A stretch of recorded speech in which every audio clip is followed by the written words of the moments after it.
ईश्वर का खेल। भारती जी सुबह सुबह पार्क जाने के लिए तैयार हो गई थी। वह रोज नियम से पार्क जाती थी। अभी दरवाजा हल्का सा ही खुला था कि उनकी बहू रूपा अपने पति सुमित से कहने लगी, मैं तो रोज सुबह के शोर शराबे से परेशान हो गई हूँ। सुबह सुबह सोने भी नहीं देती है तुम्हारी माँ।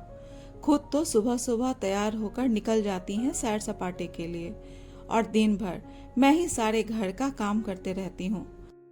तो सुमित ने रूपा को जवाब देते हुए कहा, ऐसा तो नहीं है कि पूरे घर का काम तुम ही करती हो। झाड़ू पोछा और बर्तन के लिए तो काम वाली बाई रखी हुई है ना। और मुझे मालूम है कि सब्जी साफ करना और काटने जैसे काम तो मेरी माँ से ही करवाती हो। फिर भी तुम हो कि सुबह सुबह चिल्लाना शुरू कर देती हो। अजी झाड़ू पोछा और बर्तनों के अलावा भी बहुत सारे काम होते हैं घर में। तुम्हारी माँ तो पार्क में 2 घंटे बिताकर आती है। इतने तक मैं सारा काम निपटा चुकी होती हूँ। मुझे तो एक बात समझ नहीं आती है कि जब इनका घर में दिल लगता ही नहीं है तो तुम इन्हें किसी वृद्धाश्रम में क्यों नहीं छोड़ आते हो। वहाँ इन्हें इनकी उम्र की सहेलियां भी मिल जाएंगी। रूपा, मैं तुमसे कितनी बार कह चुका हूँ, मेरी माँ के बारे में ऐसी बातें मत किया करो। मुझे तो समझ नहीं आता है कि मैं तुमसे बात करके अपना समय क्यों बर्बाद कर रहा हूँ। तुम्हारा तो ये रोज का काम है। अब थोड़ी देर शांति से मुझे सोने दोगी या नहीं।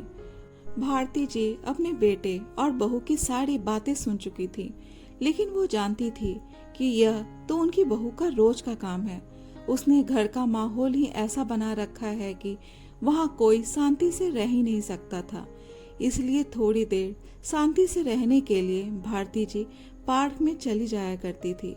बरसों पहले उनके पति की मृत्यु हो चुकी थी। इकलौते बेटे सुमित के अलावा उनका था ही कौन। सुमित उन्हें उनकी शादी के 11 साल बाद बहुत मन्नतों के बाद मिला था। यदि वो उसके साथ न रहती तो फिर कहाँ जाती। सुमित भी अपनी माँ से बहुत प्यार करता था और उनका पूरा ख्याल रखता था। सुमिता रूपा का एक बेटा है आयुष, जिसे अपनी दादी माँ का साथ बहुत सुहाता है। लेकिन सुमित की पत्नी रूपा को अपनी सासू माँ फूटी आग नहीं सुहाती। जब भी भारती जी अपने पोते के साथ हंसती बतियाती तो बहू का घूरना और बुदबुदाना उनकी हंसी को वहीं दबा देता। आयुष अपनी दादी से इतना अधिक प्यार करता था कि एक पल भी वह उनके बिना नहीं रह पाता था। यही बात रूपा को अच्छी नहीं लगती थी। वह इस कारण दिल ही दिल में कुढ़ते रहती थी। सुमित जब भी शाम को दफ्तर से लौटकर आता तो रूपा अक्सर उसके सामने एक ही रट लगाए रखती थी कि मैं तो तुम्हारी माँ का काम करते करते थक चुकी हूँ। तुम्हारी माँ तो दिन भर पड़े पड़े आराम करते रहती है। अब मुझसे इनका काम नहीं होगा। अब मुझे इनसे छुटकारा चाहिए। भारती जी की हमेशा यही कोशिश रहती कि उनकी बहू पर काम का बोझ कम से कम पड़े। तबीयत ठीक रहती तो बहू के साथ उसके काम में हाथ बटा दिया करती थी। जब भी काम वाली बाई छुट्टी पर रहती तो बिना देर किए बर्तन भी साफ कर दिया करती थी। लेकिन बहू पर तो जैसे उन्हें वृद्धाश्रम भेजने का भूत सवार हो चुका था, जिस कारण घर में हमेशा कलह का वातावरण बना रहता था। पर सुमित यह बात मानने को बिल्कुल तैयार नहीं था। इसी प्रकार ही काफी समय व्यतीत होता रहा।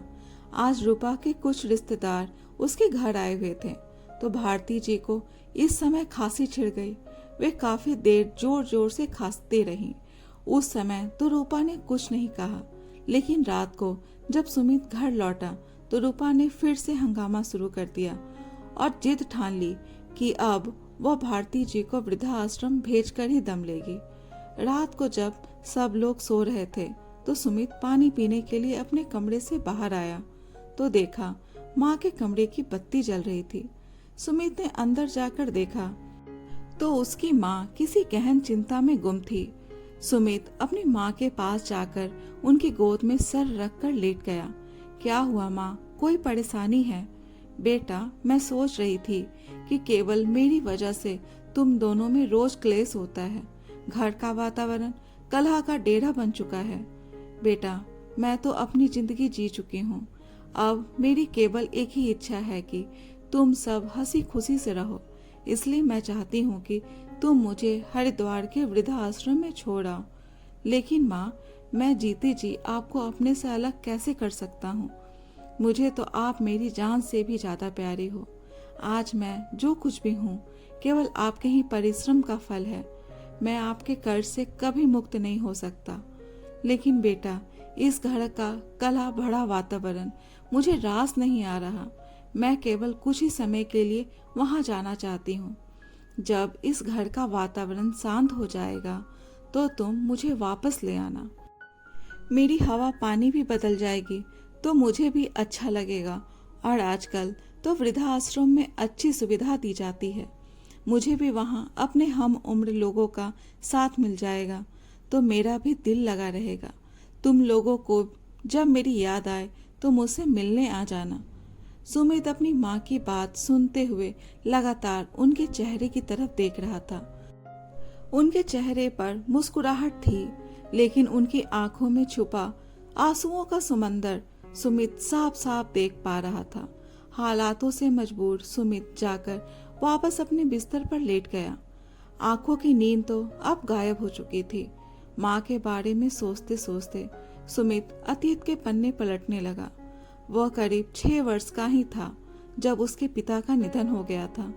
उसकी माँ भारती जी पर रिश्तेदारों ने दूसरी शादी करने का दबाव बनाया, लेकिन उन्होंने फैसला लिया कि वह दूसरी शादी ना करके अपने बेटे सुमित का पालन पोषण करेंगी और अपने बेटे को माँ और पिता दोनों का प्यार देंगी। पढ़ी लिखी तो ज्यादा नहीं थी, लेकिन खाना बहुत अच्छा बनाती थी, इसलिए घर पर रहकर ही टिफिन सर्विस शुरू की। दिन रात एक करके खूब कड़ी मेहनत करते हुए अपने बेटे को पढ़ाया लिखाया और इस काबिल बनाया कि वह आज एक सरकारी नौकरी में ऑफिसर के पद पर आसीन है। सुमित ने अपनी माँ का संघर्ष भरा जीवन देखा था, इसलिए वो चाहता था कि उसकी पत्नी नौकरी ना करके घर संभाले और उसकी माँ की सेवा करे। परंतु सुमित का यह माँ के प्रति ऐसा स्नेह रूपा को कतई पसंद नहीं था और इस बात में रूपा को और भी अधिक चिड़चिड़ा बना दिया था। वह यह भी था कि उसका बेटा आयुष भी अपनी माँ से ज्यादा अपनी दादी से ही प्यार करता था। इस सब का परिणाम यह हुआ कि रूपा आए दिन अपनी सासू माँ पर कटाक्ष करने लगी थी और अपने अपमानजनक शब्दों से उनका दिल छल्ली कर दिया करती थी। भारती जी सहनशीलता की मूर्ति थी, परंतु अपनी बहू के मुख से कटाक्ष सुनते सुनते भारती जी का अंतर्मन धीरे धीरे जवाब देने लगा था। धीरे धीरे वह अस्वस्थ रहने लगी और अक्सर खांसी करते हुए उन्हें उल्टी हो जाती थी। अब तो बहू उन्हें हमेशा उपेक्षा भरी नजरों से देखते रहती थी और ठान चुकी थी कि अपनी सासू माँ को वृद्धाश्रम भेजकर ही दम लेगी, जिसका नतीजा यह हुआ कि भारती जी हार कर खुद ही वृद्धाश्रम जाने को तैयार हो गई। सुमित भी यह बात समझ गया था कि उसकी माँ को इस घर में घुट घुट कर जीना पड़ रहा है, जिस कारण उनका स्वास्थ्य गिरता जा रहा है। और स्थितियों से परास्त होकर सुमित अपनी माँ को वृद्धाश्रम छोड़ने के लिए तैयार हो गया। लेकिन आयुष अपनी दादी की वृद्धाश्रम जाने की बात सुनते ही तुरंत अपनी दादी से लिपट गया और दादी को कहीं नहीं जाने दूंगा, दादी मेरे साथ रहेगी, चिल्लाते हुए वह जोर जोर से रोने लगा। उसे रोता देख सुमित का भी दिल रो उठा, परंतु फिर उसने अपने बेटे को समझाया, बेटा दादी को कुछ समय के लिए आराम की जरूरत है। जब कुछ समय के बाद उनकी तबीयत ठीक हो जाएगी तो हम उन्हें वहां से ले आएंगे। आखिरकार दिल पर पत्थर रखकर सुमित अपनी माँ को वृद्धाश्रम छोड़ आया। भारती जी के घर से जाने के बाद सुमित और आयुष बहुत ही उदास हो गए, परंतु रूपा फूले न समा रही थी। आयुष प्रत्येक दिन स्कूल से आने के बाद अपनी दादी के कमरे में बैठा रहता। रूपा उसे बहुत लाड प्यार करती कि वह उसके पास आकर बैठे, परंतु वह अकेले ही बैठना पसंद करता था। कुछ दिन के बाद से सुमित भी अपनी नौकरी में और अधिक व्यस्त हो गया और 1 महीना कब बीत गया पता ही नहीं चला। बहुत बार सुमित सोचता कि जाकर अपनी माँ को वापस ले आए, लेकिन फिर किसी न किसी काम में व्यस्त हो जाता। ऐसे करते करते 4 महीने व्यतीत हो गए और एक दिन आश्रम से सुमित के पास फोन आया। सुमित जी, आपकी माता श्रीमती भारती जी का बीती रात दिल का दौरा पड़ने से देहांत हो चुका है। आप तुरंत आश्रम पहुंच जाइए।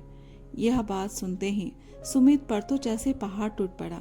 वह सन्न रह गया और अपना सिर पकड़कर धड़ाम से जमीन पर बैठ गया और रोते हुए बोलने लगा, कितना निर्दयी बेटा हूं मैं, जो अपनी माँ को ही वृद्धाश्रम छोड़कर आ गया और उन्हें वापस लेकर आना तो दूर, मैं तो उनसे मिलने तक का समय ना निकाल पाया। मैं उस माँ को कैसे भूल गया जिसने अपना संपूर्ण जीवन मुझ पर कुर्बान कर दिया, जिसकी गोद में सिर रखते ही मैं सारी दुनिया की परेशानियों को भूल जाता था। साक्षात ईश्वर का रूप थी मेरी माँ, और ऐसी पूजनीय माँ के जीवन के अंतिम पड़ाव में मैं उनके साथ नहीं था। कितना नालायक बेटा हूँ मैं, ऐसा अनर्थ कैसे कर बैठा। सुमित की आंखों से निरंतर अश्रु सैलाब बन बहे जा रहे थे। उसी समय रूपा भी बाजार से वापस लौट आई तो देखा सुमित निढाल सा जमीन पर पड़ा हुआ था और लगातार उसके आंखों से झड़-झड़ आंसू बहे जा रहे थे। रूपा उसे देखकर घबरा गई और पूछने लगी, क्या हो गया, आप रो क्यों रहे हैं? रूपा को देखते ही सुमित जोर से चिल्लाने लगा, सब तुम्हारा किया धरा है, यह केवल तुम्हारे कारण ही हुआ है। लेकिन मैंने किया क्या है, कुछ बताइए तो। तुम पूछ रही हो कि हुआ क्या है? सुमित ने भरे गले से बोला, तुम मेरी माँ से छुटकारा पाना चाहती थी ना, लो, माँ ने हमेशा के लिए तुम्हें छुटकारा दे दिया। माँ ये दुनिया छोड़कर हमेशा के लिए चली गई है। यह सुनते ही रूपा को झटका लगा और आयुष तो यह सुनते ही जोर जोर से रोने लगा।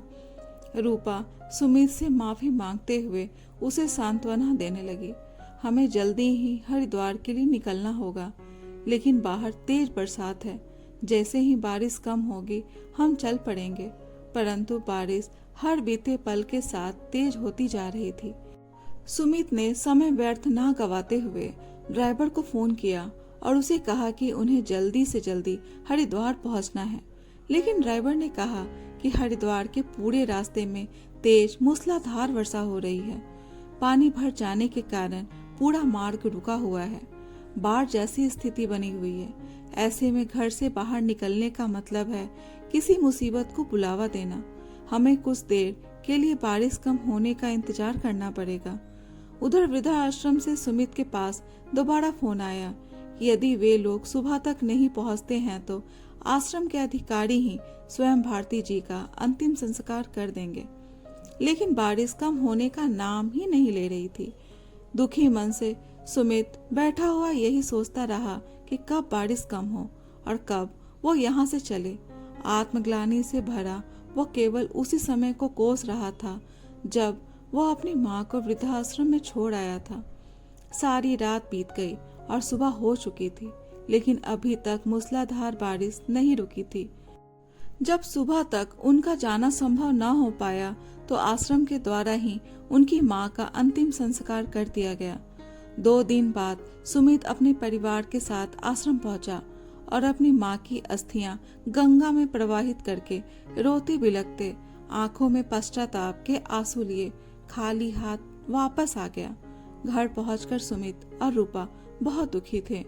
सुमित का किसी काम में मन नहीं लग रहा था, लेकिन इस घटना ने आयुष को तो झकझोर कर रख दिया था। उसका बचपन जैसे कहीं गुमसा हो गया।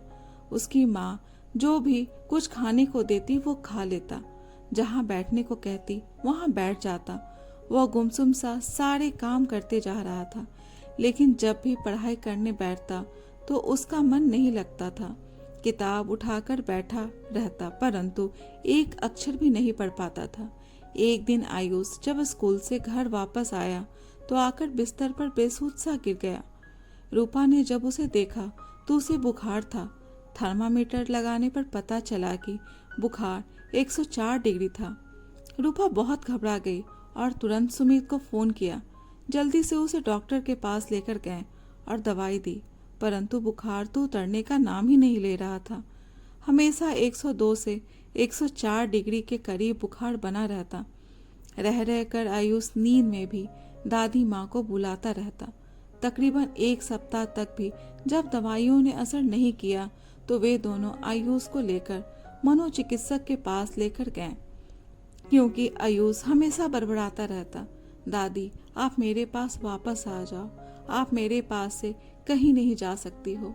उसकी मानसिक स्थिति को देखते हुए डॉक्टर ने कहा, बच्चे के दिमाग पर बहुत बुरा असर पड़ा है, क्या आप इसके दादी जी इसके साथ नहीं रहती? सुमित ने दादी जी के हरिद्वार छोड़ने से लेकर अभी तक की सारी कहानी डॉक्टर साहब को बताई और बताया कि किसी भी प्रकार से बच्चे की हालत में कोई सुधार नहीं आ रहा है। उनकी बात सुनकर डॉक्टर ने कहा, देखिए मैं जानता हूँ कि आपके लिए थोड़ा मुश्किल होगा, लेकिन इस समस्या से निपटने का केवल एक ही हल है कि आपको किसी बूढ़ी महिला को आयुष की दादी बनाकर लाना होगा और उन्हें अपने घर में रखना होगा जब तक आयुष पूरी तरीके से ठीक नहीं हो जाता। डॉक्टर साहब द्वारा बताई गई योजना सुमित और रूपा को कुछ अजीब सी लगी, लेकिन वह अपने बच्चे के जीवन के लिए कुछ भी करने को तैयार थे।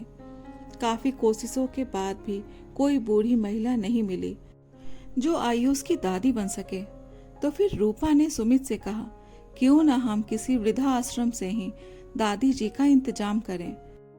विधि का विधान तो देखिए, जो रूपा आयुष की सगी दादी को भी बोझ समझती थी, उनसे नफरत करती थी और इसी कारण उन्हें वृद्धाश्रम में भेजना पड़ा, आज वही रूपा अपने बेटे के जीवन के खातिर किसी अन्य महिला को वृद्धाश्रम से लाने को तैयार हो गई। डॉक्टर के सहयोग से दिल्ली के एक वृद्धाश्रम के संचालक से बात की। उन्होंने बताया कि कुछ दिन पहले ही एक वृद्ध महिला उनके आश्रम में आई है, जिनका कोई सगा संबंधी कभी मिलने नहीं आया है। कुछ समय पहले उनके सिर में चोट आई थी, जिस वजह से उनकी याददाश्त जा चुकी है। वह अकेली है। अगर आप इन्हें घर में रखेंगे तो आपको कोई और सुविधा नहीं होगी, पर वो बहुत ही हंसमुख है। सुमित डॉक्टर साहब के साथ जानकी जी से मिलने गया, जो कि आयुष की दादी बन रही है। जब देखा कि वह बहुत मोटी है, उनके सिर के बाल भी काफी छोटे थे और वो चश्मा लगाती है। उनके चेहरे पर कुछ चोट के निशान थे। वहां से आने के बाद सुमित ने डॉक्टर साहब को बताया, मेरी माँ के बाल बहुत लंबे थे, वो बहुत ही पतली थी और चश्मा नहीं लगाती थी। पता नहीं आयुष उन्हें अपनी दादी मानेगा भी कि नहीं। तो डॉक्टर साहब ने कहा, आप सब कुछ मुझ पर छोड़ दीजिए। डॉक्टर साहब ने जानकी जी को अपने पास बिठाकर उन्हें आयुष से मिलवाया। आयुष ने पूछा कि आप तो भगवान जी के पास चली गई थी ना, तो फिर वापस कैसे आ गई और आप इतनी मोटी कैसे हो गई? आपके बाल कहाँ गए? डॉक्टर ने कहा, आयुष तुम बीमार हो गए थे ना, इसलिए भगवान जी ने इन्हें तुम्हारे लिए वापस भेज दिया है। आश्रम में इन्होंने अपना खूब ध्यान रखा, खूब योगा किया, अच्छा पौष्टिक भोजन किया, तो उनकी सेहत बहुत अच्छी हो गई है। उनके साथ रहकर तुम भी इनके जैसे ही स्वस्थ हो जाओगे। यह बात सुनकर आयुष बहुत खुश हुआ और दादी जी के गले लग गया। फिर अपनी माँ को कहने लगा, मम्मा मुझे बहुत भूख लगी है, घर चलो, मैं और दादी एक साथ खाना खाएंगे। उसकी बात सुनकर रूपा मन ही मन बहुत खुश और निश्चिंत हुई, लेकिन उसकी अंतरात्मा उसे धिक्कार रही थी कि काश वह अपनी सास के साथ दुर्व्यवहार नहीं करती तो उसे आज यह दिन ना देखना पड़ता। जानकी जी बहुत जल्दी ही उस घर के माहौल में ढल गई और आयुष भी उनके साथ बहुत जल्दी घुल मिल गया। सब कुछ पहले जैसा होने लगा, लेकिन रूपा अब पहले जैसी नहीं रही थी। वह ना तो दादी जी को कोई कड़वी और अपमानजनक बातें कहती और न ही उन्हें बोझ समझती, बल्कि उनका पूरा ध्यान रखती। लेकिन आयुष को अपनी दादी जी में एक परिवर्तन नजर आया। वो सोचने लगा कि उसकी दादी तो उसे हिंदी विषय पढ़ाती थी, लेकिन अब वह सब कुछ भूल गई है। तो सुमित ने उसे समझाया कि अब दादी जी पहले से ज्यादा बुरी हो गई हैं और इस उम्र में याददाश्त कमजोर हो जाती है, इसलिए तुम्हें पढ़ा नहीं पाती है। फिर आयुष कहने लगा, कोई बात नहीं पापा, फिर भी मैं बहुत खुश हूँ। अब मम्मी भी दादी जी को डांटती नहीं है। सुमित के मन में एक बहुत बड़ी कसक थी कि काश ऐसा वातावरण मेरी माँ के समय में भी होता। उसे रह रह कर अपनी माँ की याद सताते रहती और बार बार उसका मन आत्मग्लानि से भर उठता था। कभी कभी तो अकेले में उसकी आंखों में आंसू उमड़ आते थे। आज सुमित सुबह उठा तो अपनी माँ को याद करके उदास हो गया। तभी आयु उसके सामने मुस्कुराता हुआ चेहरा लेकर आ गया। क्या पापा, आप रो रहे हैं? अब तो दादी भी हमारे पास आ गई है। पापा, मेरे पास आपकी उदासी दूर करने का एक बहुत अच्छा आइडिया है।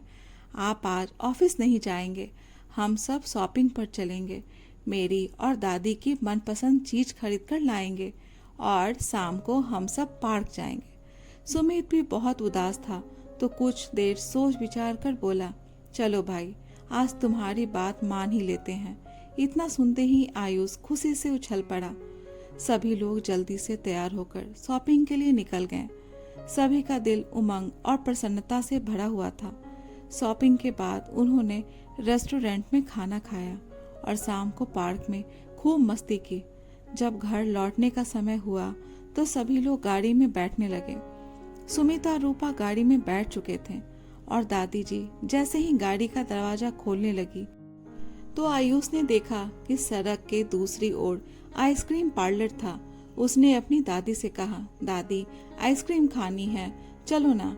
ऐसा कहते ही वह उनका हाथ पकड़कर तेजी से दौड़ने लगा। दादी ने देखा सामने से एक तेज गति की कार बेकाबू होकर आ रही थी तो आयुष को बचाने के लिए उन्होंने उसका हाथ तेजी से पीछे की ओर खींचा तो आयुष गाड़ी से बच गया। लेकिन दादी माँ को गाड़ी से टक्कर लगी और वह कुछ दूरी पर जाकर गिरी। उनके सर से खून की धारा बह निकली। रूपा और सुमित एकदम घबरा गए। क्षण भर की भी देरी न करते हुए वे उन्हें लेकर पास के अस्पताल में पहुंचे। उन्होंने वृद्धाश्रम के संचालक को भी शीघ्र अस्पताल आने को कहा। डॉक्टर ने तुरंत उनका इलाज शुरू कर दिया और बताया कि उन्हें सिर पर ज्यादा चोट आई है, जबकि शरीर पर ज्यादा चोट नहीं है। कुछ समय बाद वृद्धाश्रम के संचालक भी पहुंच गए। सुमित ने देखा कि दादी जी के होठ कांपने लगे थे और वह सोनू सोनू बोलने लगी। यह शब्द सुनकर उसे अपने कानों पर विश्वास नहीं हुआ, क्योंकि यह उसके बचपन का नाम है और इस नाम से केवल उसे उसकी माँ ही पुकारा करती थी। सुमित हैरान रह गया और बोला, इस नाम से तो मुझे मेरी माँ पुकारा करती थी। वृद्धाश्रम का संचालक तुरंत ही सारा मामला समझ गया और बोला, कुछ ही समय पहले इन माता जी का एक्सीडेंट हो गया था। उन्हें सिर पर भारी चोट आई थी जिससे उनकी याददाश्त चली गई थी। मुझे लगता है कि वापस उसी जगह चोट लगने के कारण उनकी याददाश्त वापस लौट आई है। थोड़ी देर में दादी जी को भी होश आ गया और उन्होंने सभी को पहचान लिया और सुमित को देखते ही उनकी आंखों में आंसू आ गए। सुमित तुरंत अपनी माँ से लिपट गया और रोते हुए बोला, माँ, अब हम कभी नहीं बिछड़ेंगे। मौत भी हमारे प्यार के सामने हार गई माँ, क्योंकि जिस इंसान का दाह संस्कार हो चुका हो वह इंसान साक्षात जीवित सामने हो तो इससे बड़ा आश्चर्य इन संसार में क्या होगा। अपने बेटे आयुष को देखकर सुमित बोला, बेटा, तुम्हारी दादी अब बिल्कुल ठीक है। आयुष यह सुनकर खुशी के मारे उछल पड़ा और सॉरी दादी कहकर अपनी दादी से लिपट गया। रूपा भी रोते रोते सासू माँ से अपने द्वारा किए गए व्यवहार के लिए शर्मिंदा थी और क्षमा याचना करने लगी। इस दृश्य को देखकर वहां उपस्थित सभी लोगों का मन भर आया और सभी लोग सुमित और उसके परिवार को खूब बधाई दे रहे थे।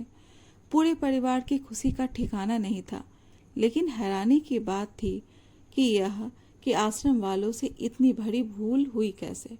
यह जानने के लिए सुमित ने हरिद्वार के आश्रम में फोन किया और पूरी घटना बताई और गलती कहाँ पर हुई इसकी जानकारी मांगी तो अगले दिन संचालक ने आकर जो कुछ बताया वो आश्चर्यजनक था। आश्रम में भारती नाम की 2 महिलाएं थी। मृत्यु भारती गुप्ता की हुई थी। इत्तेफाक की बात थी कि जिस दिन भारती गुप्ता की मृत्यु हुई थी उसी दिन ही आपकी माँ जी यानी भारती वर्मा का पैर फिसल जाने के कारण सिर में चोट लगी थी। क्योंकि चोट गहरी थी, इसलिए इलाज के लिए उन्हें दिल्ली के अस्पताल में भेजा गया और इलाज के बाद उन्हें वहां के ही वृद्धाश्रम में ठहराया गया। भारती गुप्ता जी का कोई भी सगा संबंधी नहीं था और आश्रम के प्रमुख देखरेख करने वाले चौधरी जी का भी तबादला हो चुका था और उनके स्थान पर जो नए सज्जन आए थे उनकी नासमझी के कारण रजिस्टर में नाम के साथ दिए गए विवरण पर ध्यान न देने जाने के कारण यह स्थिति उत्पन्न हुई। दिल्ली के वृद्धाश्रम में आपकी माता जी को किसी ने जानकी के नाम से संबोधित किया तो सभी उनको जानकी जी कहकर पुकारने लगे। ठीक होने के बाद स्मृति दोष के कारण वह सब कुछ भूलकर मस्त रहने लगी तो इनका शरीर मोटा हो गया। चेहरे पर चोट लगी थी, इसलिए चेहरे पर निशान पड़ गए और सिर की चोट के कारण उनके बाल भी छोटे कर दिए गए। दृष्टि कमजोर होने के कारण आंखों पर चश्मा चढ़ गया। ईश्वर का खेल देखकर सब लोग हक्के बक्के रह गए। उन्होंने सपने में भी कभी कल्पना नहीं की थी कि उनकी वह माँ जिनकी उन्होंने अस्थि विसर्जन भी कर दिया था उन्हें जीवित मिलेगी, परंतु अब उनकी अनुपस्थिति में उनका महत्व सभी लोग भली भांति जान चुके थे। और उधर रूपा यह सोच सोचकर शर्म से डूबी जा रही थी कि जिस माँ को वह बोझ समझकर वृद्धाश्रम छोड़ आई थी, आज असल में इस माँ ने उसके बेटे को जीवन दान दिया। सुमिता और रूपा दोनों मन ही मन इस घटना के लिए स्वयं को दोषी मान रहे थे, परंतु दूसरी ओर उनके मन में तसल्ली थी कि आज दादी माँ के कारण ही उनका बेटा आयुष उनके सामने सही सलामत खड़ा था। आज सचमुच दादी माँ और आयुष दोनों का पुनर्जन्म हुआ था। दिल जीत लो माँ बाप का तो कामयाब हो जाओगे, वरना सारी दुनिया जीत कर भी हार जाओगे। दोस्तों, ये कहानी कैसी लगी कमेंट बॉक्स में अपने विचार जरूर बताएं और अगर कहानी अच्छी लगी हो तो कहानी को लाइक, शेयर और चैनल को सब्सक्राइब जरूर करें। कहानी सुनने के लिए धन्यवाद।